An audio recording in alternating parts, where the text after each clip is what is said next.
In the biting chill of a late autumn night in Chicago, under the flickering sodium lamps of Jefferson Street, Emily Johnson clutched her 9-month-old daughter Lily to her chest. The baby's soft breaths, a fragile rhythm against the city's relentless hum. She was just a single mother, a night shift nurse at Mercy Hospital, stepping out for formula because hunger doesn't wait for dawn. But in that moment, she became the unwitting target of a predator in uniform. Officer Mark Thompson, whose badge hit a heart poisoned by prejudice. The shot echoed like thunder, cracking the silence, ripping through Emily's side as she knelt on the cold pavement, her arms unyielding around Lily, blood staining her hoodie like an accusation the world couldn't ignore. Phones captured the horror in shaky frames, live streams freezing, then exploding with chaos, and across the street, a shadowy figure dialed a cryptic number, whispering Jefferson before vanishing into the night, triggering a chain that would lead the FBI to lock down the entire precinct within minutes, exposing a web of corruption that had festered too long in the shadows of the Windy City. Emily's evening had begun ordinarily enough, the kind of routine etched into the bones of those scraping by in the South Side's Jefferson Heights neighborhood, where boarded-up storefronts whispered of forgotten promises and streetlights buzzed like warnings.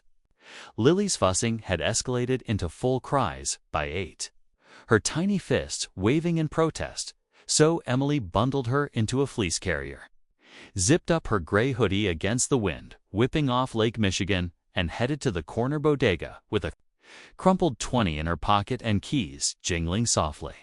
The air smelled of rain-slicked asphalt and distant garbage fires.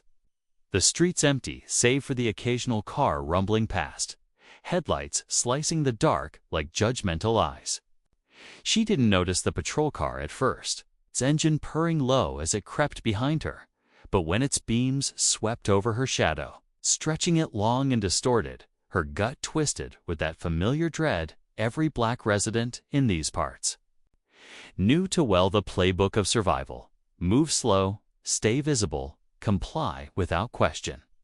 The cruiser stuttered to a halt, doors clicking open, and out stepped Officer Mark Thompson, his face sharp and pale under the brim of his cap, hand already hovering near his holster as if he'd been itching for this encounter all shift.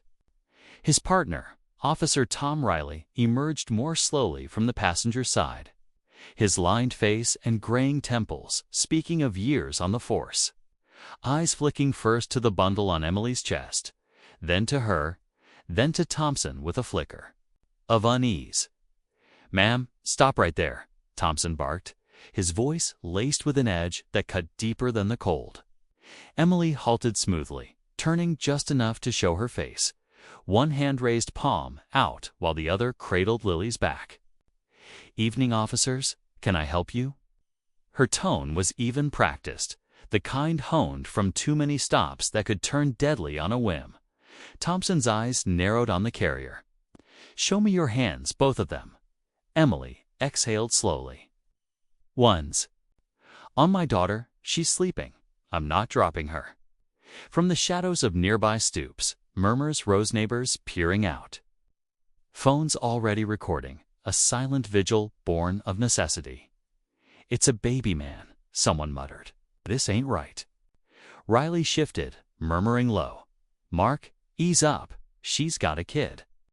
But Thompson's posture stiffened, his grip tightening on his weapon. Could be anything under there. "You know how they hide stuff?" Lily stirred then, letting out a soft whine, and Emily instinctively rocked her, whispering soothing words. "Don't move," Thompson snapped. "I'm just calming her," Emily replied, her voice cracking slightly but fierce. The crowd swelled, voices sharpening into protest. "She's unarmed. Back off." Riley stepped closer. "Mark, stand down. This is escalating." But Thompson's face twisted, fear masquerading as authority. She's reaching. Suspect non-compliant." The scream came from across the street, a woman's voice piercing. "He's drawing." Riley lunged, but the shot rang out, a deafening crack that sent Emily crumpling, blood blooming hot and wet against Lily's blanket.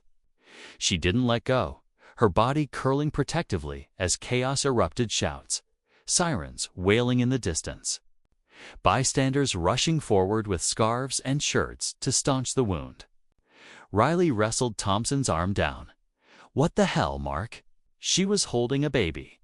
Thompson stood frozen, gun slack, muttering, "She moved, I thought." Emily's breaths came shallow, her eyes locked on Lily's wide, terrified ones. "Don't let them near her," she whispered to a kneeling stranger.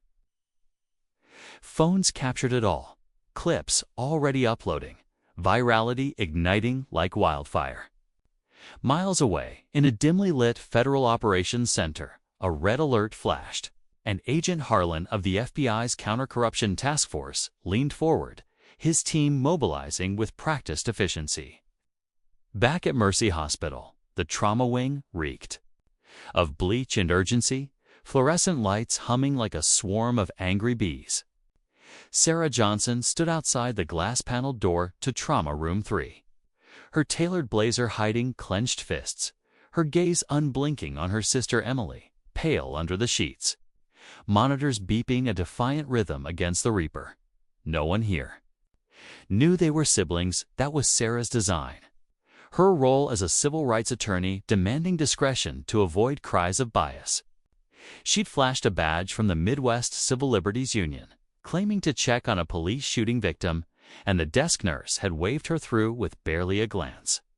Stable now, but it was touch and go, the nurse had said. Sarah's mind raced, replaying the fragmented reports she'd pieced together on the drive over. A routine stop turned nightmare. Her sister gunned down while cradling her niece. As a litigator who dismantled corrupt precincts in Detroit, Milwaukee, and St. Louis, Sarah knew the playbook: smear the victim, bury the evidence, protect the badge at all costs. But this was personal, a fire in her veins she couldn't douse. Footsteps approached, and she turned to see a young man in his early 20s, hood low, eyes darting. "You, Sarah. Word is you're collecting footage." She nodded curtly.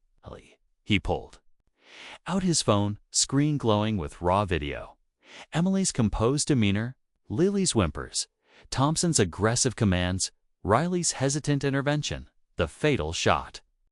"This one's full from the cruiser pulling up. Didn't post it yet. Some blocked call warned me off." Sarah's pulse quickened. "Smart. Send it encrypted to this number." She handed him a plain card with her initials. He did, then vanished into the night. Sarah slipped out to her nondescript rental car, uploading the clip to a secure network shared with trusted allies, journalists in New York, organizers in LA, attorneys in DC. Metadata embedded, context added, anonymous drops scheduled. Her phone buzzed. Unknown caller. "Agent Harlan, FBI. You've triggered the Jefferson Protocol." Sarah's grip tightened. "Freeze that precinct before they shred everything." A pause. "We've been eyeing Davis's station for months. Kickbacks, planted evidence, racial profiling. Your sister's case is the spark we needed. Stay low, we'll handle the lockdown." The line clicked dead.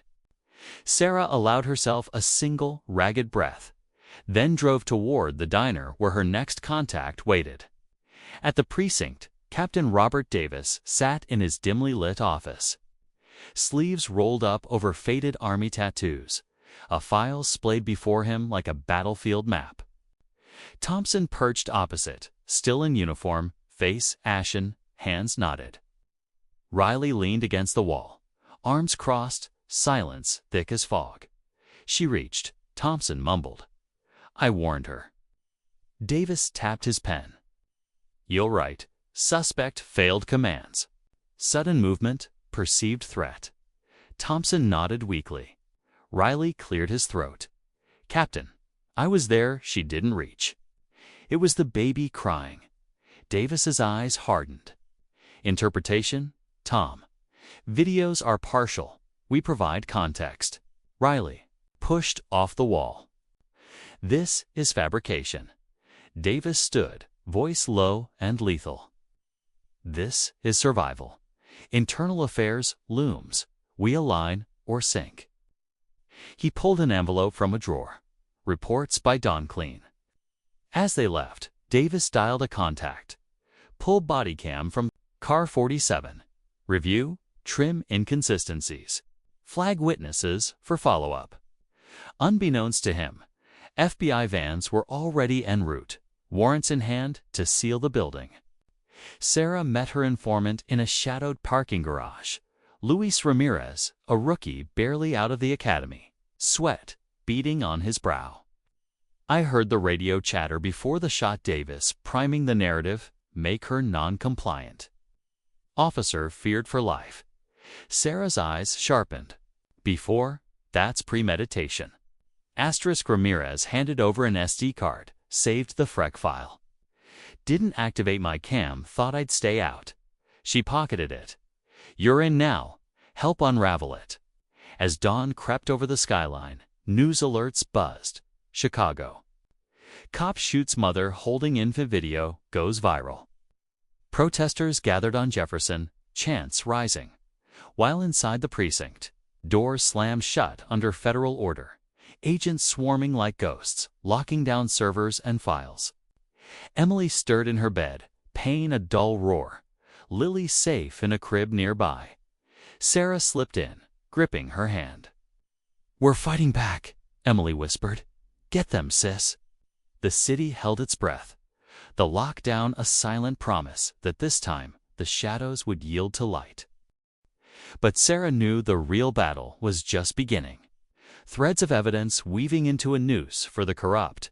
Her resolve unbreaking as the first rays pierced the horizon. The morning after, as federal tape cordoned the station, reporters clamored. Outside, but inside, agents methodically cataloged desks, seizing hard drives amid officers' stunned protests. Harlan oversaw it personally, his team uncovering logs of altered reports. Emails hinting at systemic bias. Thompson's history of complaints buried Davis's favors to connected allies.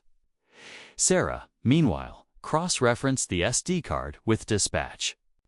Records hacked via a municipal insider. Timestamps, damning. Orders to tighten the story predating the incident by minutes. She met Riley in a neutral coffee shop, his eyes hollow from sleepless guilt. "I should have stopped him," he confessed. Thompson's wired that weighs threats in every shadow. Sarah probed gently. "And Davis?" Riley sighed. He handpicked Thompson for that beat, testing his resolve in higher-risk areas. The pieces clicked. Intentional placement in a black neighborhood, fueling inevitable clashes. Sarah recorded it discreetly, adding to her dossier. By afternoon, the full video hit major outlets. Unaltered dashcam footage subpoenaed from a cloud vendor, bypassing precinct control. Showing Thompson's unprovoked aggression in crystal clarity. Hashtags exploded. Hashtag justice for Emily. Hashtag shut down the station drawing. National eyes, celebrities amplifying, politicians posturing. But Sarah ignored the noise, focusing on building an airtight case.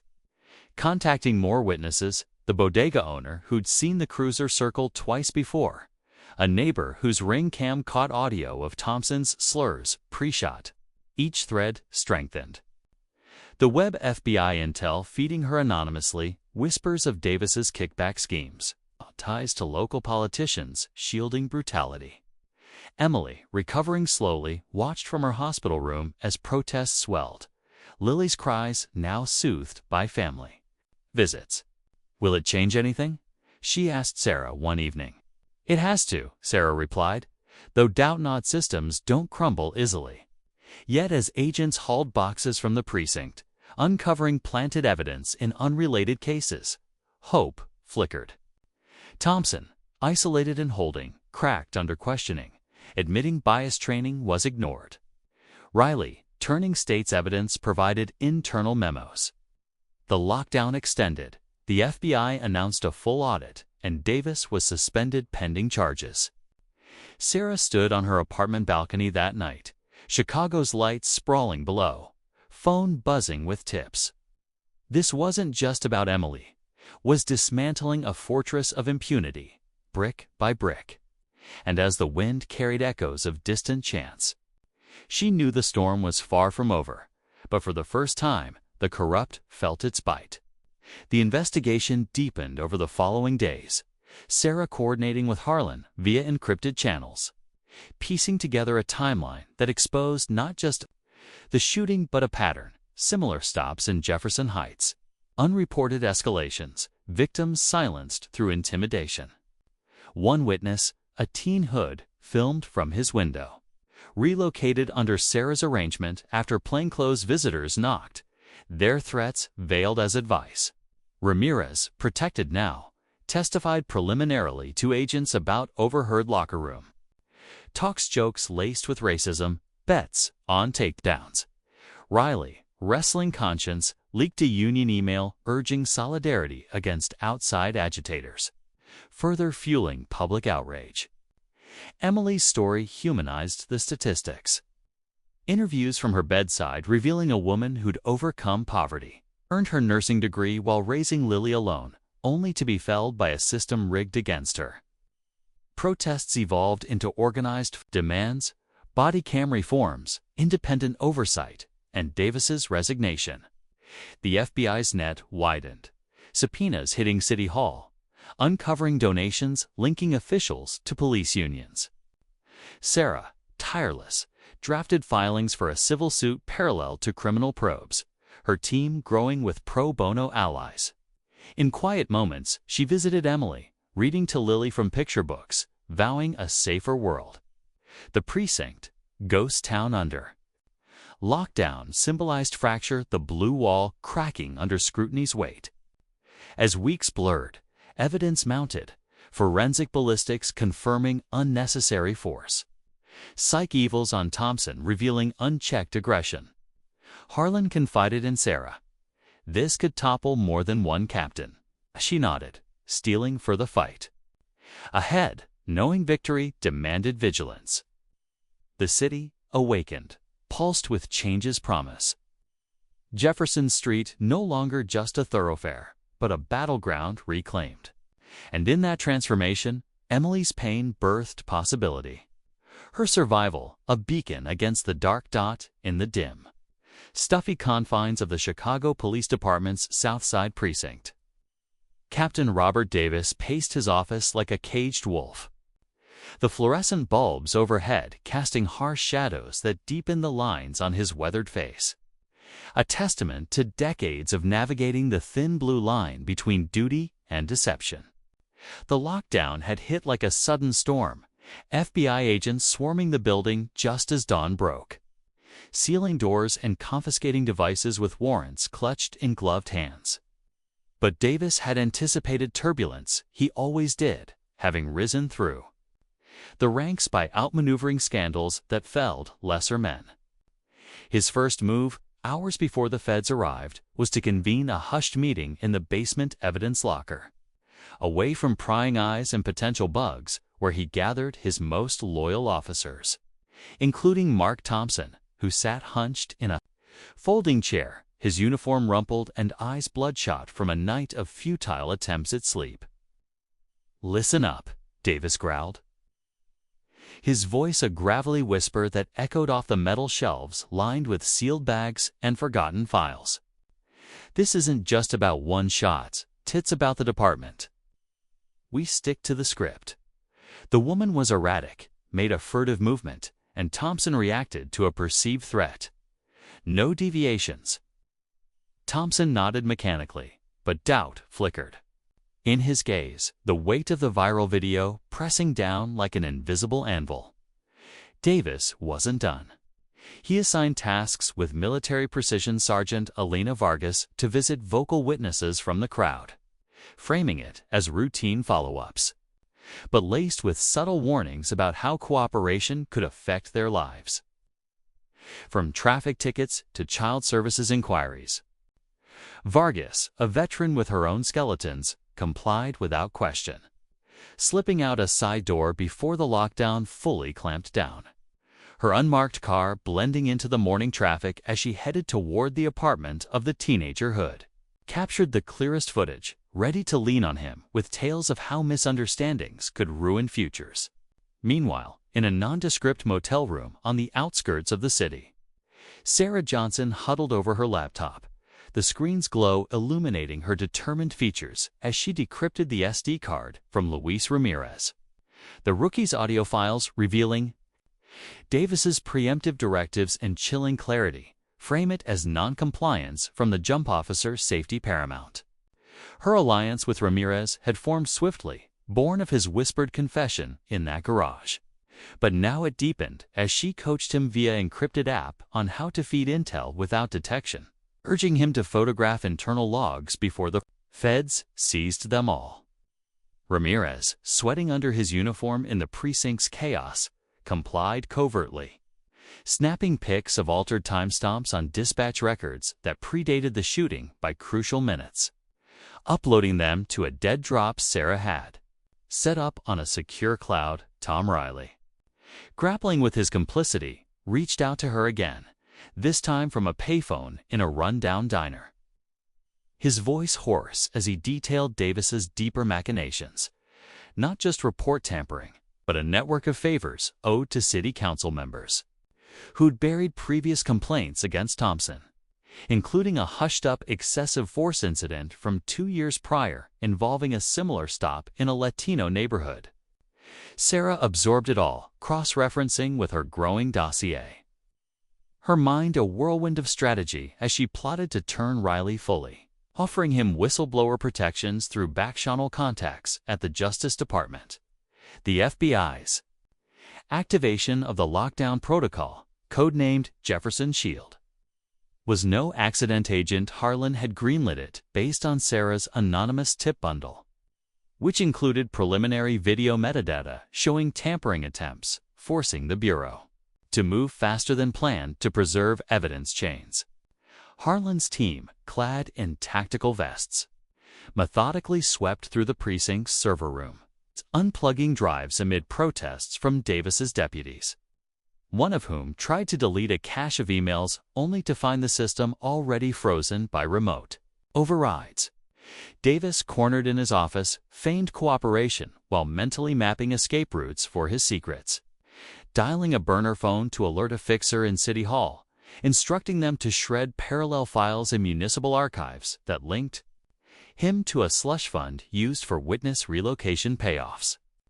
But Sarah was steps ahead, having enlisted a mole in those very archives disillusioned clerk who'd overheard too many late-night calls and now funneled scanned documents to her, revealing payouts to families of past victims, amounts disguised as community grants but timed suspiciously after complaints vanished.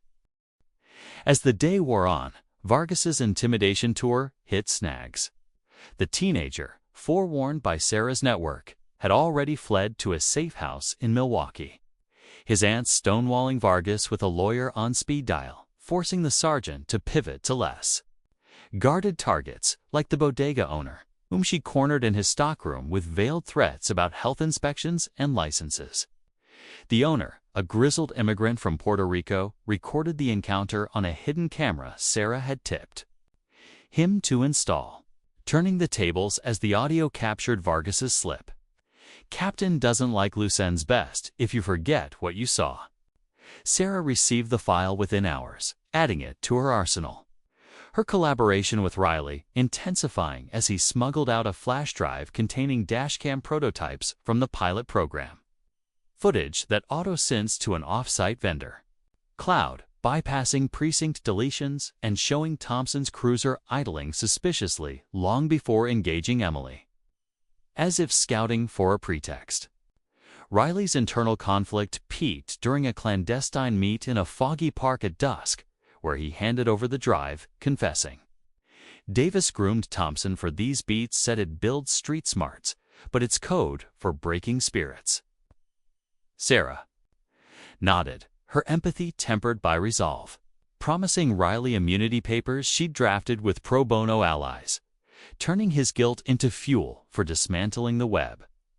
Harlan, monitoring from a mobile command van parked blocks away, intercepted an encrypted precinct comes burst attempting to reroute evidence vans, countering with a surge team that impounded vehicles mid-transit, uncovering tampered body armor, logs hinting at broader equipment fraud.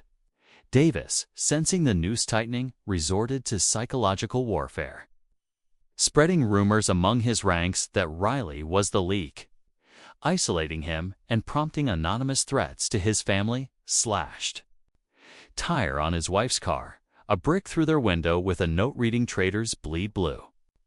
Riley, undeterred, doubled down, providing Sarah with access codes to a secondary server where Davis stored insurance files on superiors, leverage that could expose corruption up the chain to the mayor's office.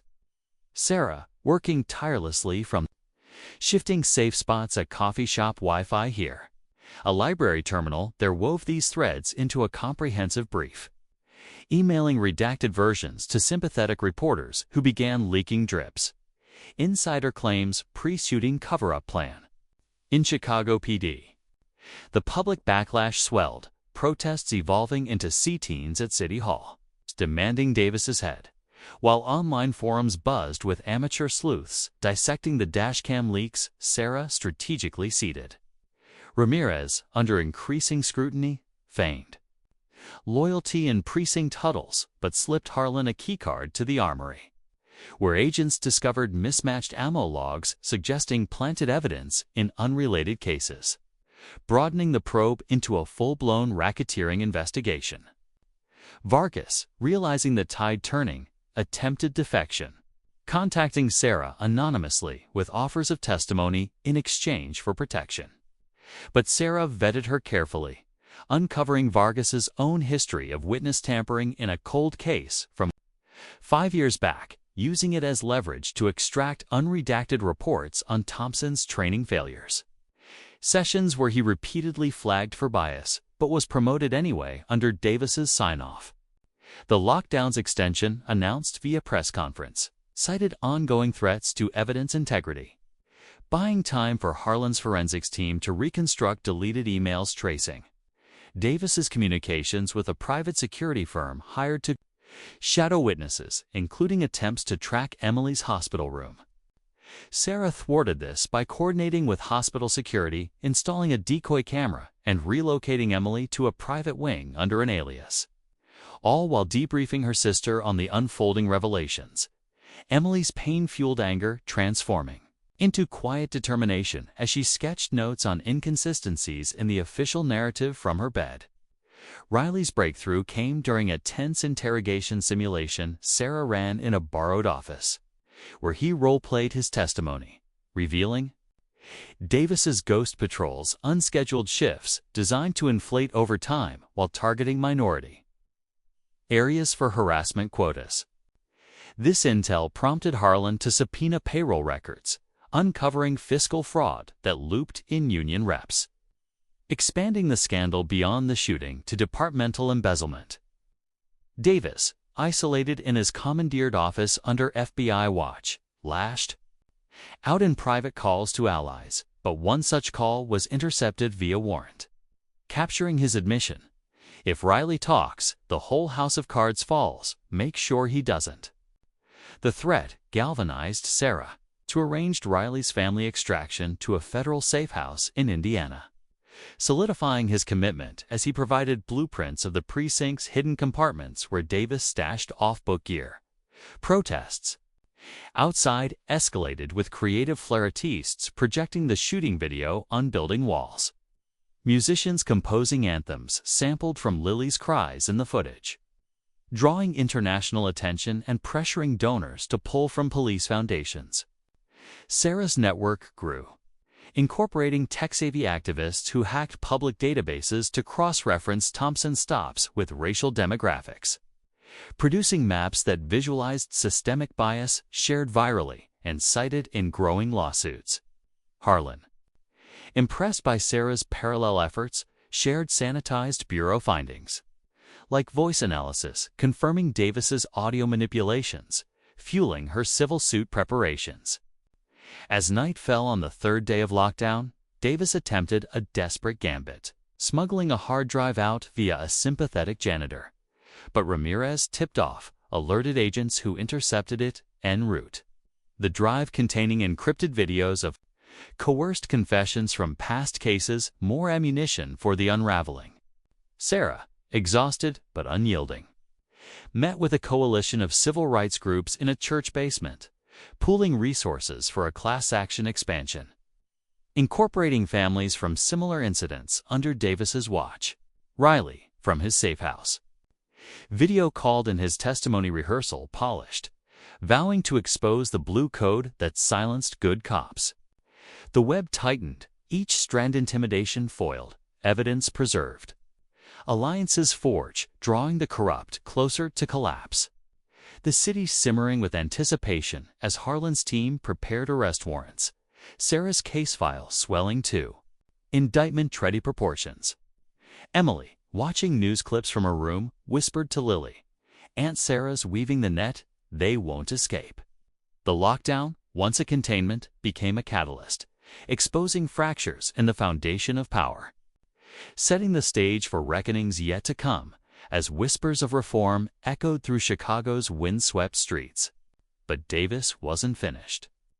In a final ploy, he leaked disinformation to tabloids, painting Riley as a disgruntled alcoholic and Sarah as a vengeful opportunist. But the backlash boomeranged, with fact-checkers dismantling the claims using Sarah's seeded evidence, further eroding his credibility. Vargas cornered, flipped fully, providing affidavits on Davis's direct orders for evidence plants. Her immunity deal brokered by Sarah's negotiation prowess. Ramirez's covert ops culminated in photographing a secret ledger of donations from local businesses for protection rackets, tying Davis to organized crime elements. Harlan's raid on Davis's home uncovered personal safes with cash bundles matching slush fund withdrawals, sealing the fiscal angle. Sarah, synthesizing it all, drafted a bombshell motion for federal oversight of the department, supported by endorsements from national figures drawn by the scandal's scope. Protests morphed into policy forums, community leaders drafting demands for de-escalation training and civilian review boards. Riley's family, safe, sent him messages of pride, stealing his resolve. As the lockdown lifted partially for arraignments, the city braced, the cover-up's threads fraying under truth's relentless pull, promising a dawn where shadows no longer shielded the guilty. The federal courthouse in downtown Chicago loomed like a monolith of cold stone and glass, its steps teeming with a sea of faces, reporters thrusting microphones, protesters waving placards scrawled with demands for reform, and everyday citizens drawn by the magnetic pull of a scandal that had gripped the nation. Inside the oak-paneled courtroom 7A, the air hung heavy with anticipation, the kind that thickened breaths and amplified every rustle of paper or creak of a wooden bench. Emily Johnson sat in the front row of the gallery, her posture straight despite the lingering ache in her side. Lily perched on her lap and playing quietly with a stuffed bear. Oblivious to the gravity unfolding around her, Sarah Johnson stood at the plaintiff's table, her suit impeccably tailored, her expression a mask of unyielding focus as she arranged her exhibits. Stacks of affidavits, time-stamped audio transcripts, and forensic reports that painted a damning portrait of systemic rot. Across the aisle, Mark Thompson fidgeted in his civilian clothes, his lawyer whispering urgently, while Captain Robert Davis maintained a facade of stoic defiance, his eyes scanning the jury as if he could bend their wills through sheer intimidation. The trial had been fast-tracked under federal scrutiny, the FBI's lockdown yielding a treasure trove of evidence that Sarah had masterfully woven into her case. But today marked the climax, the presentation of irrefutable proofs that would either shatter the blue wall or see it reinforced with fresh mortar. Judge Alina Ramirez, a nonsense veteran with a reputation for impartiality honed from civil rights cases in the 90s, banged her gavel, calling the room to order. "Proceed with your first witness, Ms. Johnson." Sarah called Luis Ramirez to the stand, the young rookie's steps echoing tentatively as he swore his oath. His uniform absent, replaced by a simple button-down that did little to hide his nerves. Under Sarah's gentle but probing questions, Ramirez recounted his eavesdropped radio chatter, his voice gaining strength as he described Davis's pre-suiting instructions. He said to make the narrative airtight, emphasize non-compliance even. Before we knew the details, the defense attorney leaped up with objections hearsay, speculation, but the judge overruled, allowing Ramirez to play the saved frequency file through courtroom speakers. Davis's gravelly commands filling the space like smoke from a hidden fire. Jurors shifted uncomfortably, one jotting furious notes, another exchanging glances that spoke volumes of dawning horror. Thompson's face drained of color, his hands clenching the table edge as if anchoring himself against a tidal wave. Sarah didn't linger. She pivoted seamlessly to digital forensics, calling an expert from the FBI's cyber unit who dissected the dashcam footage from the cloud vendor. Projecting enlarged frames on a courtroom screen, Thompson's cruiser lingering. Unnaturally, his body language aggressive from the outset. No provocation evident. This isn't a reaction, the expert testified, pointing to timestamps. This is premeditation, rooted in bias metadata shows no edits, but precinct attempts to access and delete were logged. Whispers rippled through the gallery, phones buzzing, silently with live updates leaking to the outside world. Davis's lawyer countered with character witnesses, fellow officers, praising his dedicated leadership. But Sarah dismantled them on cross, exposing inconsistencies like one sergeant's overlooked complaint against Thompson for racial slurs during a prior arrest. The afternoon brought Tom Riley's testimony, a pivotal turn that hushed the room into pin-drop silence. Riley, looking older than his years, his eyes shadowed by regret, took the stand with deliberate steps, swearing in with a voice that cracked on the final words. Sarah led him through the night of the shooting, his account vivid and unflinching.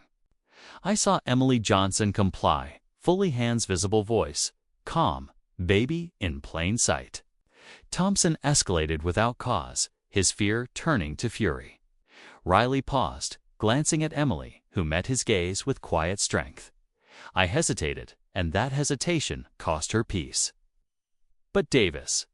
He scripted our reports in his office, threatening pensions, careers, families if we strayed. The defense pounced, accusing Riley of fabricating for leniency. But Sarah produced his leaked memos, projected large emails from Davis outlining alignment protocols for use of force incidents, code for fabrication. A juror gasped audibly, the sound slicing through tension like a knife. As Riley stepped down, he whispered to Sarah, "For what it's worth, I'm sorry." She nodded once, her focus unbroken. The day's crescendo came with Vargas's surprise appearance. The sergeant who'd once intimidated witnesses, now turning state's evidence under Sarah's negotiated immunity. Vargas, her demeanor shifted from predatory to penitent, detailed Davis's orders for witness suppression. He sent me to lean on the kid with the video, imply consequences. It wasn't the first time I've done it for lesser stops, all under his directive. Sarah introduced affidavits from past victims. Families who'd received hush grants disguised as aid, tying Davis to a pattern of extortion. The judge called a recess as murmurs erupted, but upon return, Sarah delivered her masterstroke. The intercepted call from Davis's home safe, played unedited. If they dig deeper, burn the bridges, make sure no one talks. The jury's faces hardened, doubt evaporating. Like mist under sunlight. Closing arguments followed. Sarah's words measured yet searing. This isn't about one officer's mistake or a captain's oversight. It's a deliberate architecture of injustice, built to protect power at the expense of lives like Emily's. Demand accountability, or it rebuilds itself tomorrow. The defense pleaded context, split-second decisions, but their words rang hollow against the evidence mountain. Deliberations stretched into the evening, the courthouse emptying, save for Die Hard. Supporters camping outside with candles and songs of solidarity. When the jury returned after 4 hours, the foreperson's voice trembled slightly on the charge of aggravated assault against Officer Mark Thompson. We find the defendant guilty on charges of obstruction, evidence tampering, and conspiracy. Against Captain Robert Davis, guilty on all counts. The room exploded cheers from the gallery, Thompson slumping forward. Davis's facade cracking as he was cuffed, his eyes wide with disbelief. Emily hugged Lily close, tears streaming silently, while Sarah allowed herself a brief exhale, the weight lifting fractionally. Outside, the verdict ignited jubilation. Protesters embracing strangers, news helicopters worry overhead as anchors. Breathlessly reported the fall of a corrupt regime, but for Sarah, victory was bittersweet. She declined post-trial interviews, slipping away with Emily to a quiet safe house on the city's north side, where they shared a simple meal pasta from. A local spot, Lily giggling over spilled sauce. "You did it," Emily said softly, her hand on Sarah's. "We did," Sarah corrected, but her mind already raced ahead to the appeals. The systemic changes needed beyond one trial. In the weeks that followed, the ripple effects cascaded. Thompson was sentenced to 15 years, Davis to 25 with no parole eligibility for 10. Their appeals denied swiftly under mounting public pressure. The department underwent forced reforms, mandatory bias audits, civilian oversight boards with veto power, and body cam policies revamped to prevent tampering. Riley, granted whistleblower status, transitioned to training recruits on de-escalation. His sessions raw with personal anecdotes that left cadets reflective. Ramirez, promoted quietly, became an internal advocate, mentoring rookies on ethical lines. Sarah, true to form, shunned the spotlight, no book deals. No speaking tours, channeling her energy into founding the Voices Unsilenced Fund, a nonprofit. Seated with settlement funds from the civil suit and donations pouring in from across the country. The fund's mission was multifaceted. Legal aid for victims navigating complaints. Therapy programs tailored to trauma from police encounters, relocation. Support for threatened witnesses and scholarships for children like Lily. Ensuring cycles of poverty and fear didn't perpetuate. Sarah assembled a board of diverse voices, survivors, reformed officers, community elders, holding their first meeting in a modest community center on Jefferson Street, where ideas flowed freely. Partnerships with tech firms for tamper-proof, recording apps, workshops on knowing rights during stops, even a hotline staffed by bilingual counselors. Emily volunteered as a spokesperson when ready. Her story shared in intimate settings rather than grand stages, inspiring local mothers to form support groups. The fund's launch event was understated. A garden party in a reclaimed lot near the shooting site, with food trucks and live music drawing neighbors who'd once feared the streets. As funds grew, they sponsored murals across the South Side, vibrant depictions of resilience, Emily's image stylized as a guardian figure, her arms enveloping not just Lily, but symbols of community, books, tools, blooming flowers. One such mural became a focal point for annual vigils, where stories were shared, not just of loss, but of triumphs, small and large. Vargas, seeking redemption, donated anonymously and volunteered for outreach. Her presence initially met with skepticism, but she earned trust through consistent action, like escorting witnesses to depositions without coercion. Harlan, the FBI agent, retired shortly after, but not before mentoring Sarah on federal grants, securing seed money that expanded the fund nationally. Protests evolved into policy advocacy, with youth groups lobbying the city council for budget reallocations from policing to education, resulting in pilot programs in Jefferson Heights schools teaching conflict resolution.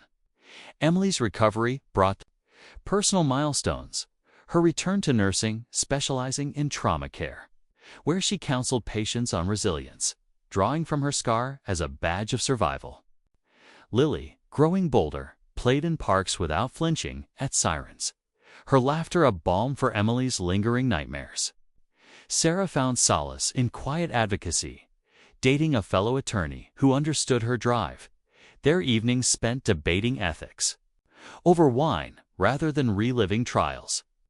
The community's crowning achievement came a year later, the unveiling of the Remembrance Wall, a curved granite installation along Jefferson Avenue, etched with names of local victims, interspersed with quotes of hope and QR codes linking to oral histories. The ceremony drew dignitaries but centered on survivors, Emily cutting the ribbon, Lily toddling beside her, the crowd applauding as doves were released. Sarah spoke briefly. This wall isn't just memory, it's a promise that we see each other, protect each other, and build better. As dusk fell, families lingered, leaving tokens, flowers, poems, drawings. Riley visited alone, tracing names with a finger, whispering apologies to the ether. Ramirez brought his family, explaining the wall's significance to his kids, planting seeds of empathy. Even distant allies sent messages, celebrities funding endowments, politicians citing the case in reform bills. Chicago transformed subtly. Crime rates dipped with community policing pilots. Trust surveys climbed, and youth programs flourished under the fund's grants. Emily, walking Jefferson at night without fear, felt the shift in neighborhood breathing easier, possibilities unfolding like dawn.